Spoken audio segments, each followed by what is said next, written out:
Yo, what's good, YouTube? All the celebs going down with Diddy.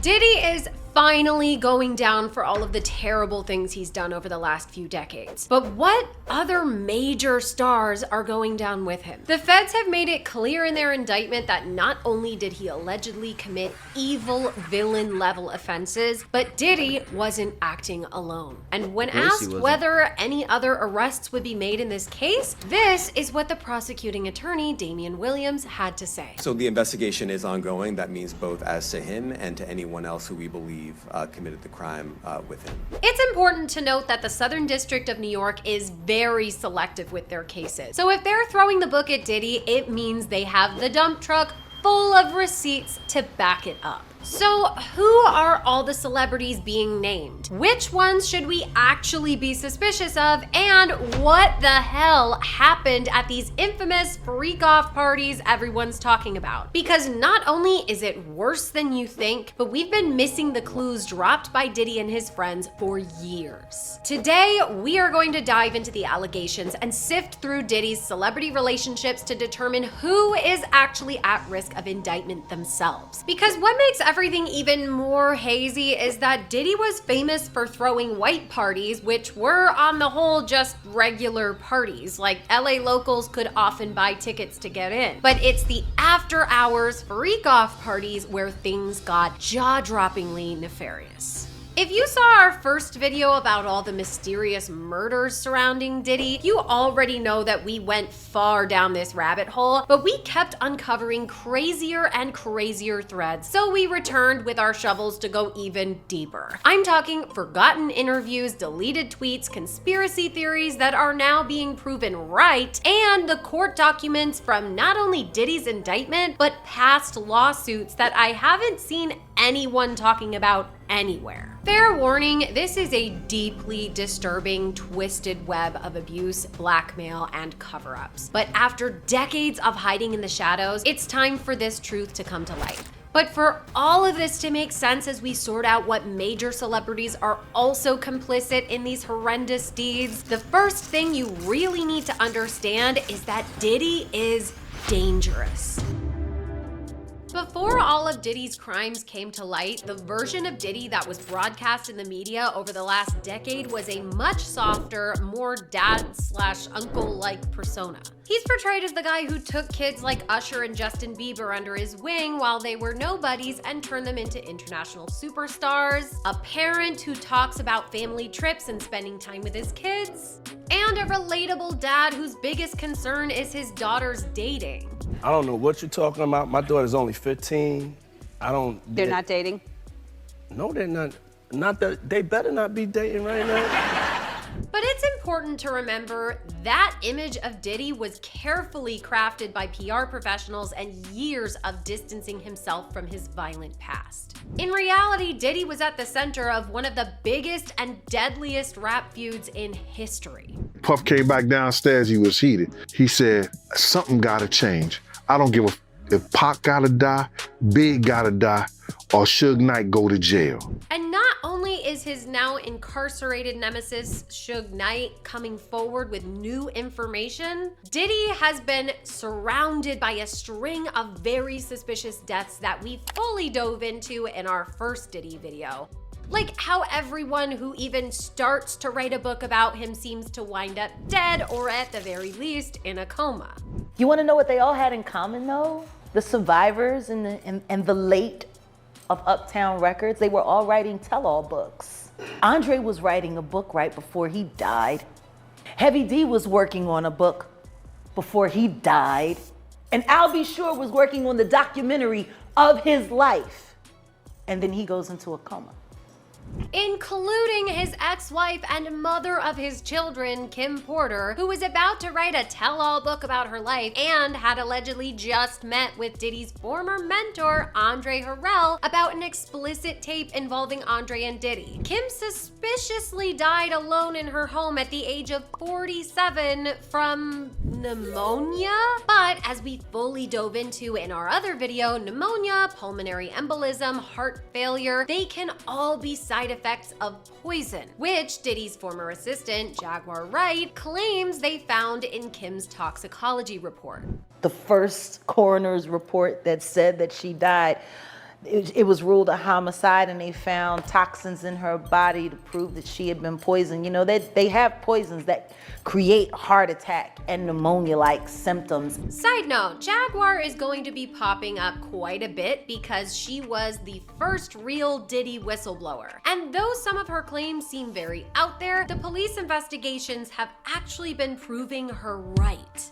And fun fact, guess who was at the crime scene when Kim Porter's body was found? Corey Gamble, Kris Jenner's longtime boyfriend who has crazy Diddy ties we uncovered in our Kris Jenner video. Y'all, there is so much between Diddy and the Kardashians. I'll need to make a whole other video on just that. Point being, back in April, we found 7 deaths and 4 attempted murders all linked to Diddy. And now even more are coming out. And if you think the poison theory is wild, guess who allegedly is too afraid to eat in jail for fear of being poisoned himself?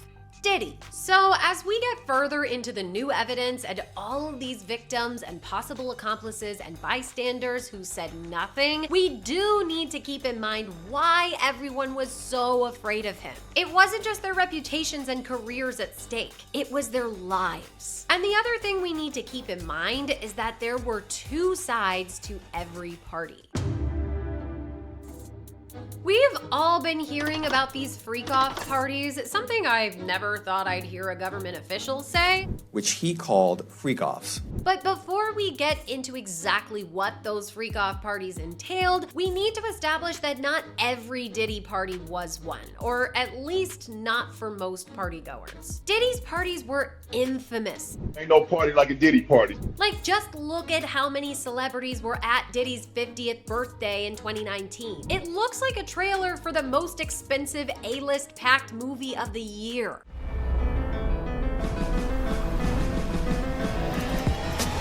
Happy birthday to me!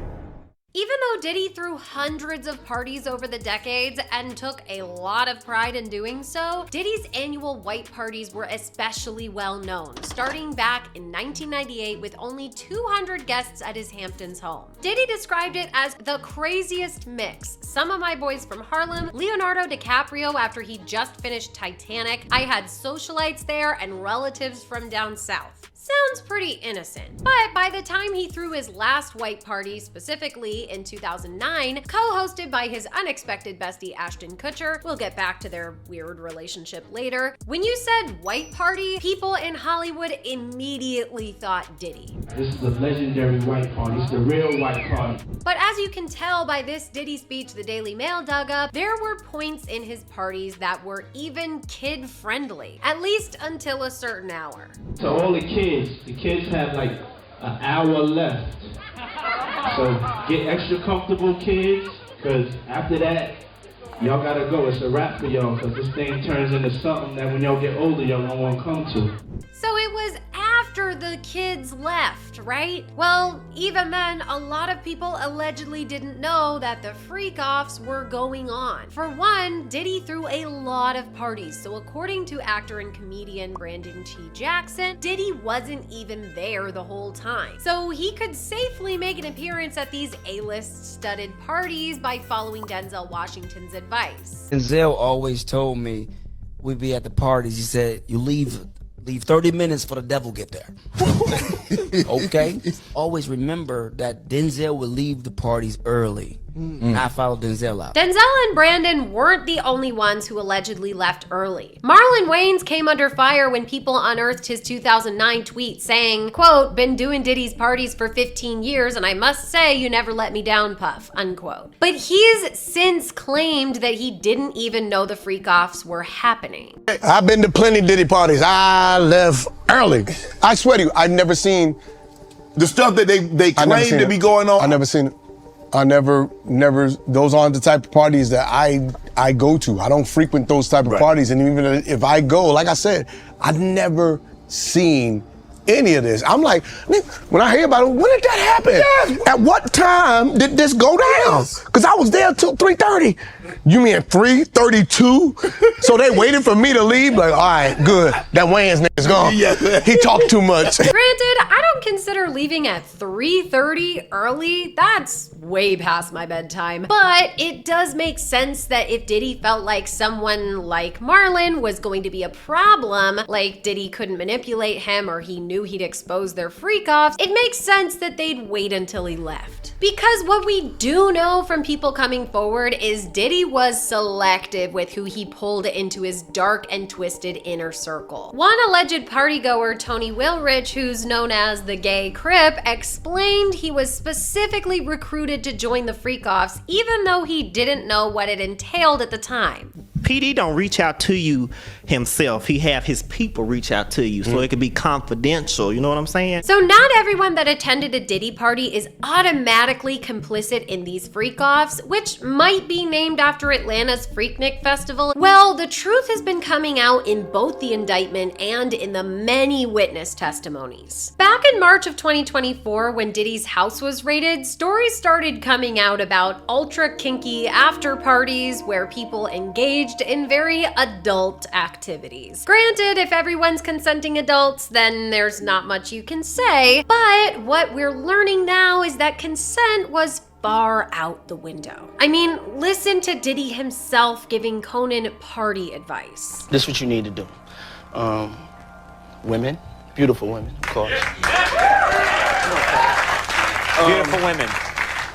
Beautiful men for the ladies, of course.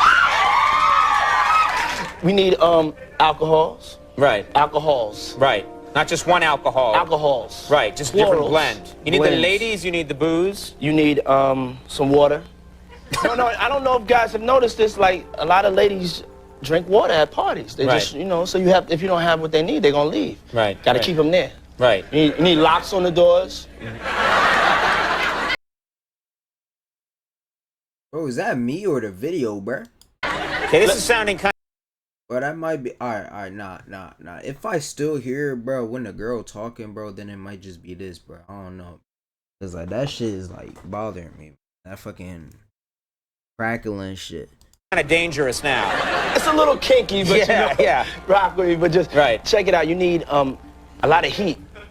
A lot of heat. Yeah. Heat. You mean that physically the place has to be hot? You don't have no air conditioning. No air conditioning. No. Why is that? Heat affects the alcohol, and it also affects, like, you know, everybody gets a little bit more comfortable and loose. Builds up a nice little sweat. Like, this man is using science to make sure people get drunker than they intend to at his parties. And Diddy knew there was something wrong with what they were doing too, based on this 1999 interview. You're gonna hear about my parties, they're gonna be shutting them down, they're gonna probably be arresting me, doing all types of crazy things. So what did the feds find in their 2024 raid? Well, they finally revealed it, and it's not what you'd expect. They seized firearms and ammunition, including 3 defaced AR-15s and a large capacity drum magazine. They also seized evidence of the freak-offs, electronic devices that contain images and videos of the freak-offs with multiple victims. And they seized cases and cases of the kinds of personal lubricant and baby oil that Combs' staff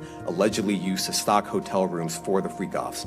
More than 1,000 bottles altogether. Diddy's lawyers tried to claim that he just got a good deal at Costco, but Costco itself clapped back that they don't sell baby oil at any of their North American stores. Even Costco wants to be left out of this narrative. They also found, and I can't make this up, 784 dildos at his LA home alone. And if you're wondering what that would even look like, here's some agents standing next to their find. On a serious note, one DHS agent who raided Diddy's Florida home said based on what he saw, Diddy was, quote, just as bad as Epstein, only the worst sexual predator in recent history. The agents described rooms in Diddy's mansion that were clearly, quote, dedicated to sex, filled with cameras saying, quote, if you were in those sex parties, you were being recorded from every possible angle, including angles you wouldn't have known about,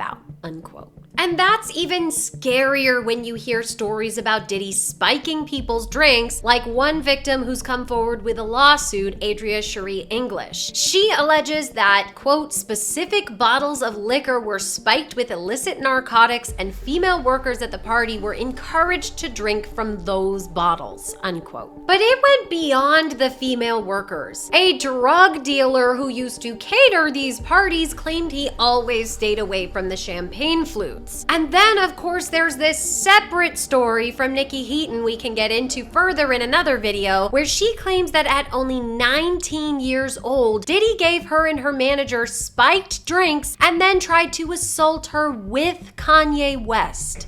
And it was weird because I noticed as I was standing there just kind of just like wondering what's going on, Diddy kept looking at me and Kanye kept looking at Lauren, and like they were exchanging glances, and I'm like, they're like watching me strangely. And I'm like, okay, let me pretend to drink, and like I'm not actually doing it. And like that seemed to like make them happy, like me like pretending to like join in. And immediately I'm like, there's something fucking in this drink. I don't know what to do. And I see my manager take a sip, and I'm like, fuck. 2 sips, and I watch her face flush. And all of a sudden, like I look over and she's speaking really loud and like making jokes, and I'm like, whoa, like this isn't her. Like she doesn't make jokes. She's fucking terrified of people. Like she doesn't even talk. And I was like, it's already hitting her. Like 100%, I just knew that the drinks were all laced with something. And what exactly was happening at these freak-offs where Diddy was lacing drinks and literally upping the heat? Well, the indictment actually lays it out pretty clearly. As alleged, Combs used force, threats of force, and coercion to cause victims to engage in extended sexual performances with male commercial sex workers, some of whom he transported or caused to be transported over state lines. Combs allegedly planned and controlled the sex performances, which he called freak-offs, and he often electronically recorded them. The freak-offs sometimes lasted days at a time, involved multiple commercial sex workers, and often involved a variety of narcotics, such as ketamine, ecstasy, and GHB, which Combs distributed to the victims to keep them obedient and compliant. Diddy's employees would stock rooms with supplies like baby oil and even set up good lighting ahead of time like a film set, which tracks because Diddy was secretly filming everything. They'd coordinate travel for everyone. I mean, Diddy even owns a private island he creatively calls Love Island that I'm sure they used for this illicit behavior too. It was a whole operation. The indictment even mentions they would often need IVs after these multi-day freak-offs filled with ketamine cocktails and other drugs. So with all this alleged footage, it's no surprise that since Diddy's indictment, black market tapes have been surfacing around Hollywood. Adria's attorney, Ariel Mitchell-Kidd, even confirmed it. Yes, there already have been tapes leaking around Hollywood, being shopped around to individuals in Hollywood.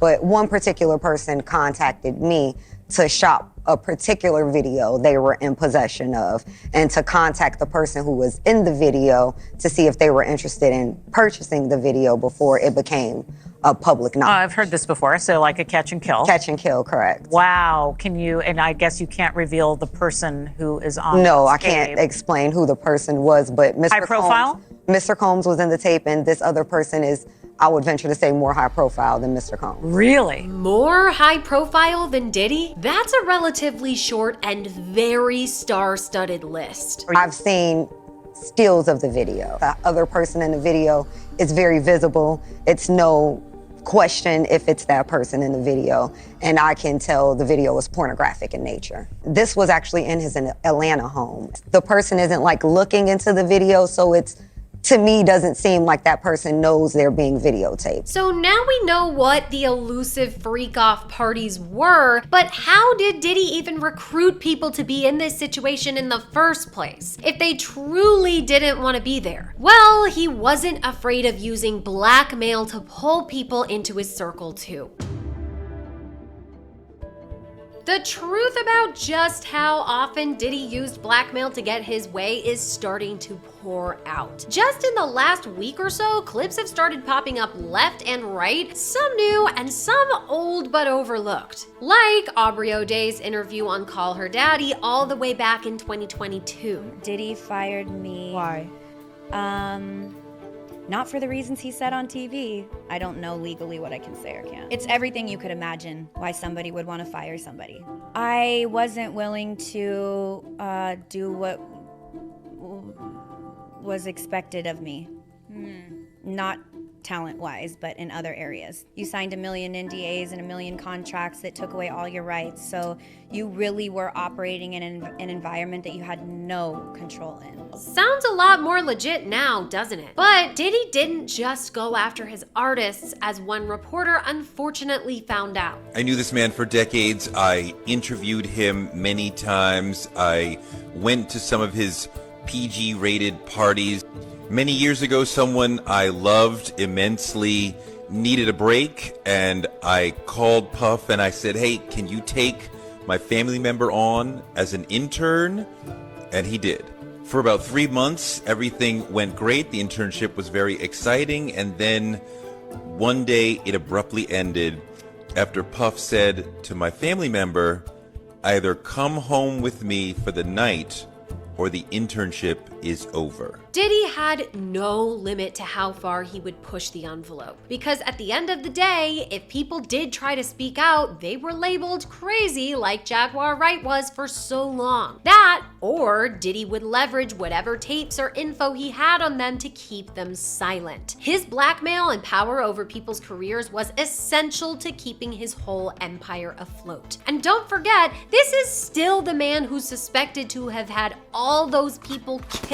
Lawyers in the latest SA lawsuits have said their victims' assaults happened from all the way back in the 90s to as recently as 2022, and many only felt comfortable speaking up once Diddy was behind bars. And honestly, I don't blame them for taking Diddy's spoken and unspoken threats seriously. Because in our analysis, we found out Diddy wasn't afraid of blackmailing anyone, even a cartel. We know the feds are prosecuting Diddy for human trafficking, which some people have tried to write off as the prosecution stretching the truth. Feds are just looking to take down Diddy because he's a successful black man. And when they couldn't nail him for anything related to taxes or his business empire, they started poking around in his bedroom. But in actuality, it appears Diddy was consciously trafficking people, like in a big bad movie villain kind of way. And he was willing to threaten a cartel to do it. There have been over a dozen lawsuits against Diddy in recent years, some of them getting more attention than others, but one that people didn't pay attention to made my jaw drop. Alfredo P. Gonzalez, a now incarcerated member of the Sinaloa drug cartel, sued Diddy back in August for $666,000, clearly making a play on the number of the beast. Why the lawsuit, you might ask? Defamation and loss of profits in his drug dealing business. So you can see why the judge tossed this lawsuit. You can't sue someone for damages when what you're doing is illegal. But check out Alfredo's claims on how it all went down. Allegedly, on May 5th, 2021, Alfredo received a call from one of Diddy's, quote, business partners, who told Alfredo that Diddy was wanting to set up some business deals with the Sinaloa cartel. Alfredo said he was always willing to set up business deals with the rich for drugs, but Diddy's business partner said Diddy was, quote, looking to make a deal to get some young girls/boys for a party in New York. Alfredo replied that the cartel does not sex traffic underage kids, but the business partner kept pushing and told Alfredo he had nothing to worry about because Diddy had everything on lock. And even though Alfredo said no, the business partner allegedly came back again asking for help getting underage boys and girls over the US border, and even offered that Alfredo could, quote, come to the party and watch the shows they put on. So if this man is willing to wage war with a cartel over his desire to traffic kids, how bad was he to the victims he did end up successfully trafficking? Diddy's control over his victims was extensive and all-consuming, and there's evidence to prove it for multiple victims, as prosecuting attorney Damian Williams confirmed when answering this question. It's mentioned plural in the indictment, but can you specify the number of victims just for this particular indictment? Unfortunately, I'm not able to provide either.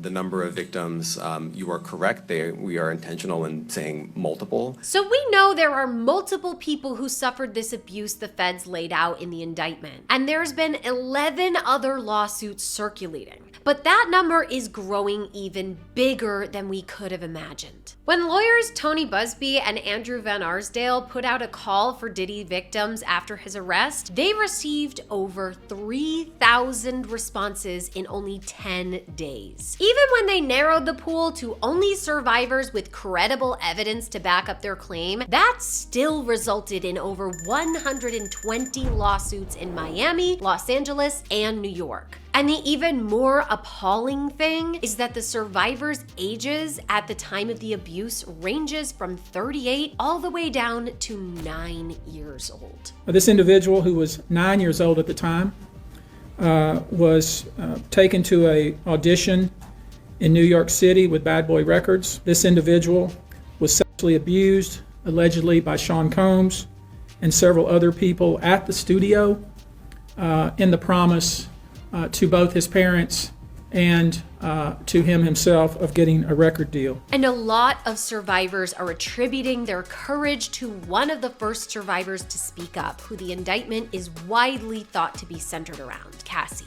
After meeting Diddy professionally in her late teens and signing with Bad Boy Records, Cassie dated Diddy on and off for over a decade. But in 2018, she shocked the music world when she filed a lawsuit accusing Diddy of rape, repeated physical assaults, forcing her to fornicate with sex workers, and plying her with drugs to control her. Since then, footage has come out of Diddy chasing Cassie out of a hotel room in only a towel, kicking and beating her, then dragging her back into his room by her hair, furthering Cassie's claims, as well as other victims. But according to Diddy's indictment, he would take things even further than physical abuse to maintain control. Combs used others to help conceal his abuse by monitoring and preventing victims from leaving a location in order to hide their injuries, or by locating and contacting a victim who had attempted to flee. And if you're wondering what they mean by monitoring victims or preventing them from leaving locations to hide injuries, his ex-wife Kim Porter can give us some insight. Like we saw in our first video, Diddy's ex-employees have been claiming Diddy tapped Kim's phone for years. To wiretap someone's phone or put taps in their homes just to monitor their conversation, that's a sign of insanity. He know everything she doing. And there was even a time Diddy allegedly broke Kim Porter's nose while boating in 2005 and then flew in a plastic surgeon to covertly fix it. It aligns exactly with Cassie's claims that Diddy would hide her in hotels for days at a time to let her bruises heal after his abuse. And let's not forget the bit where the indictment says Diddy's associates would even locate and contact victims who attempted to flee. He was like a mob boss sending his capos to do his dirty work. Honestly, there are so many cases and counting that we'd have to do a whole other video at least just to dig into them all. But trust me, it is horrifying. Like Joy Dickerson-Neal, who alleged that Diddy recorded raping her while she was a college student, or Lisa Gardner, who accused Diddy and R&B singer Aaron Hall of raping her at 16, and then she alleged Diddy came to her house the next day and choked her till she passed out. Or Thalia Graves, who alleged Diddy and his bodyguard drugged, bound, beat, and brutally raped her, all while recording. And then there's the Lil Rod suit we talked about in our last video that includes everything from SA to Diddy allegedly covering up either Diddy or his son Justin shooting Justin's friend. I can't even fathom what these victims were going through, knowing Diddy's violent past while experiencing his violent present. You can see why they truly felt there was no way out, and that was in large part due to Diddy's accomplices.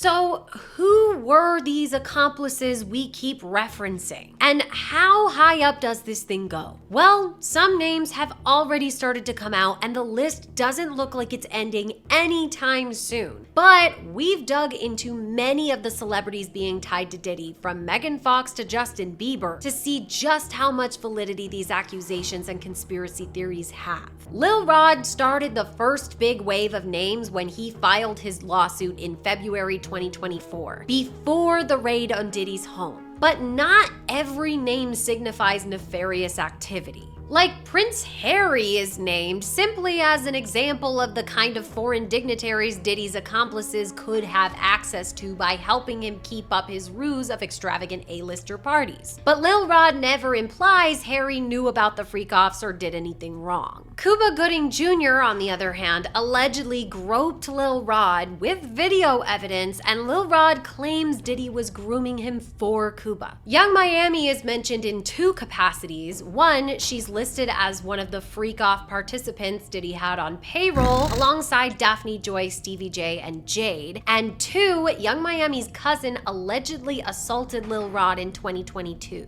And then there's the CEO of Motown Records, Ethiopia Habtemariam, and the CEO of Universal Music Group, Charles Grange, who are accused by name of profiting off Lil Rod's exploitation. And they're not even the only CEOs in hot water as the Diddy truth comes out. There have been multiple brow-raising resignations within days of Diddy's arrest. September 16th, Diddy was arrested. September 17th, Kevin Liles, CEO of Warner Music's Elektra 300 Entertainment, resigned after 20 years at the company. September 18th, Kaz Kobayashi, CEO of Warner Music Japan, stepped down without a named successor. And then September 19th, Randy Goodman, CEO of Sony Music Nashville, announced his retirement. Like, the timing feels a little too close to chalk up to coincidence. At the very least, you'd think Randy would have picked a different week as people started pointing out the first two very sus resignations on Twitter. But when you focus on celebrity friendships Diddy's had over the years, things get even crazier.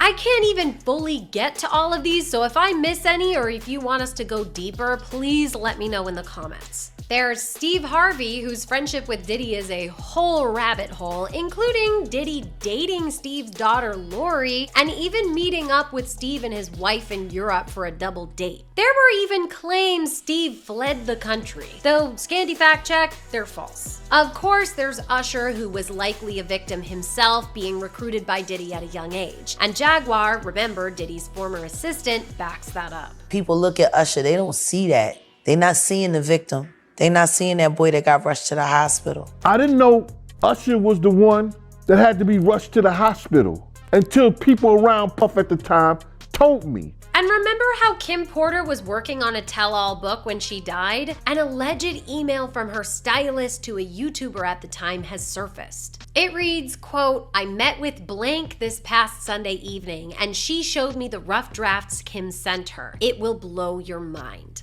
Unquote. The email goes on to allege that the shocking revelations would include Diddy getting Mary J. Blige pregnant, an explosive encounter between Diddy and Usher's mom, and Diddy giving Usher an STD. Unfortunately, that last part seems to track because both Diddy and Usher were later sued for spreading herpes, and in Diddy's case, the guy suing him won.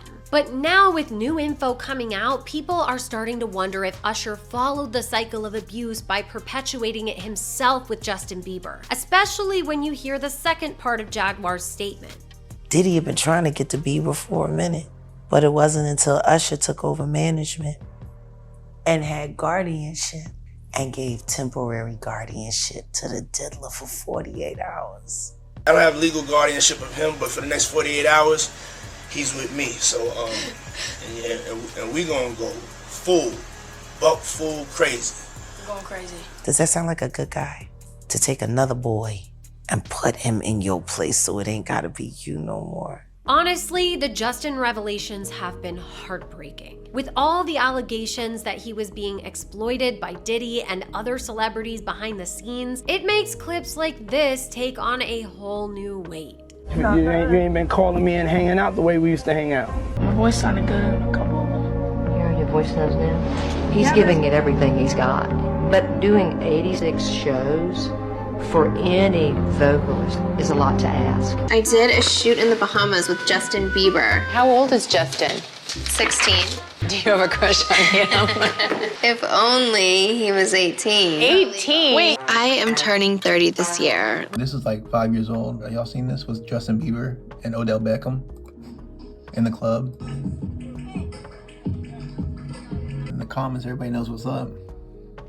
Diddy made Justin sleep with Jennifer. Jennifer Lopez should definitely be charged. We know Justin and J-Lo have been to Diddy parties together and been going for a long time since the beginning. And speaking of J-Lo, back in 1999 when she was dating Diddy, she was at the club with Diddy and Shine the night Shine allegedly shot a woman in the face amid a scuffle. Many people have suspected Diddy pulled the trigger and Shine took the fall, but now Lil Rod's lawsuit is alleging Diddy told Lil Rod that J-Lo was responsible for carrying the gun into the club on the night of the shooting. And Jaguar has backed up that allegation. She had a gun in her pocketbook.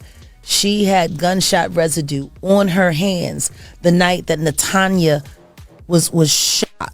And now Suge Knight is speculating J-Lo's appearance on some of the tapes the feds confiscated in the Diddy raid might be the reason for her recent divorce from Ben Affleck. They go raid Puffy's house and they get all these videos of J-Lo doing this and J-Lo doing that. I'm quite sure they probably called and the FBI gave a courtesy call of Ben Affleck. I'm quite sure they said, we want to show you some things. This about your wife. And I'm quite sure he can never look at her the same. I'm quite sure they heading for divorce. There's also rumors that 50 Cent leaked explicit tapes of J-Lo and Justin Bieber to the FBI, but that we couldn't find any real evidence of yet. Oh, that's one real thing with 50 though, bro. Like 50, bro, he was never rocking with all the stuff that Diddy was doing, bro. Like he knew that like Diddy was doing that weird shit, bro. And he was like, nah, man, I'm not fucking with that, man. That's some weird shit right there, man. That nigga 50 real, man.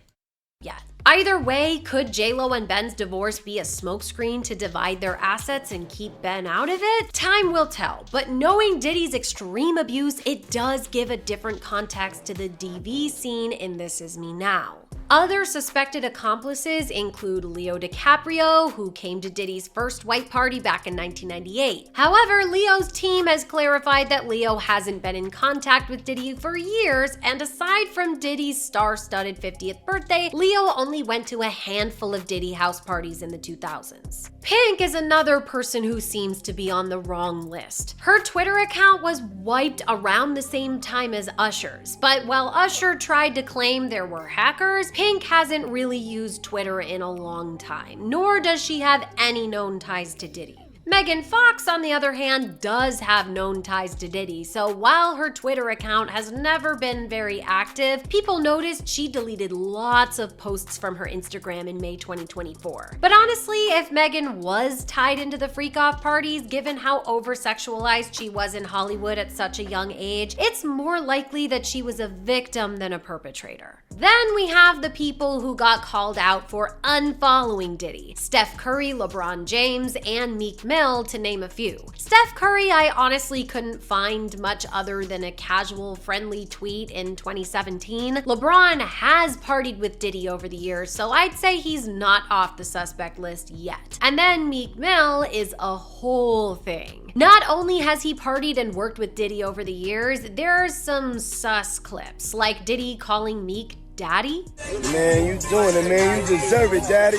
And Meek's own lyrics saying, I hope they forgive me for what I did with Diddy. And Lil Rod's lawsuit alleging a Philadelphia rapper who dated Nicki Minaj, so Meek Mill, consorted with underage girls and sex workers on Diddy's yacht, and also allegedly hooked up with Diddy himself. It just puts Meek's defensive posts in a new light.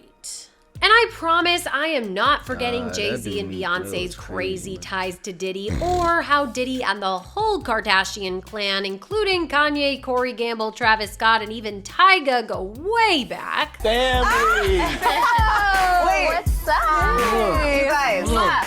Look at our outfits. Whoa, you guys did you see what I put on this morning? But there's so much there, we decided we need to dedicate a whole different video to them. So the last name I'll leave you with is a whole rabbit hole of his own, Ashton Kutcher. Remember how Ashton co-hosted the final white party with Diddy in 2009? Well, Ashton and Diddy were actually close friends in a sketchy way. Like, there's literally footage of them talking to underage girls on Tiny Chats, which was an Omegle-style site largely populated by teen girls. That's it. That's all I got. Thank you. Thank you. Appreciate it. How y'all doing? You got a pretty smile though, for real, with them dimples. Thank you.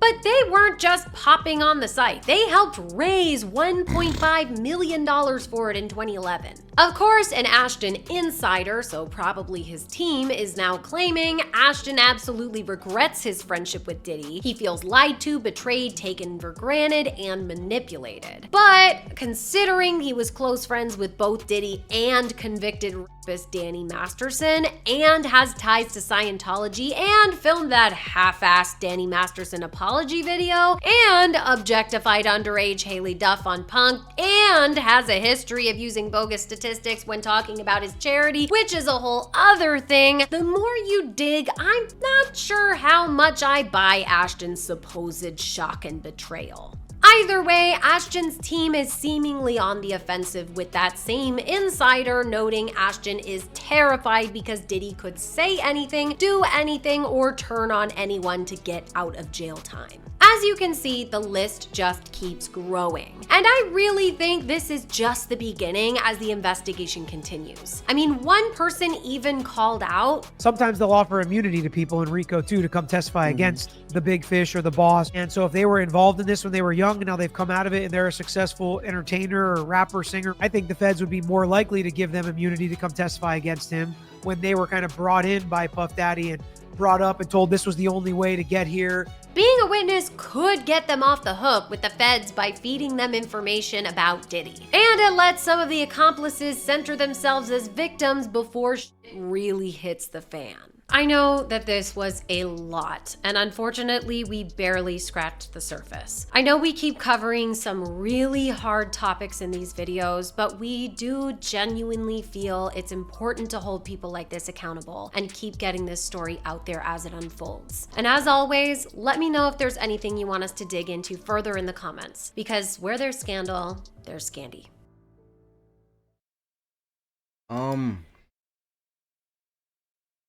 I'm not gonna lie, that was a W video. That was definitely a W video. Got some information about the Diddy situation, what people could be associated with, bro. Anybody doing stuff like this, bro? I'm not gonna lie, bro. You weird, bro. You stop it, bro. You stop it, man. Hang out with people your own age, bro, and bro, always like ask for consent, bro. Come on, bro. Like, bro, there's 8 billion people in this world, bro. Like, come on, bro. Like, if you feel like you gotta force one person, bro, out of 8, like, come on, bro. Like, I promise you, bro, out of 8 billion people, bro, at least one person will agree, bro, and then, like, you could do it with them, bro. You can do whatever they want, bro, as long as they agree, bro. If they don't agree, bro, then, like, leave it at that, bro. Move on, bro. Stop being weird. It's hot. I'm gonna see y'all, though. Follow me on Twitch, zayswrldlive.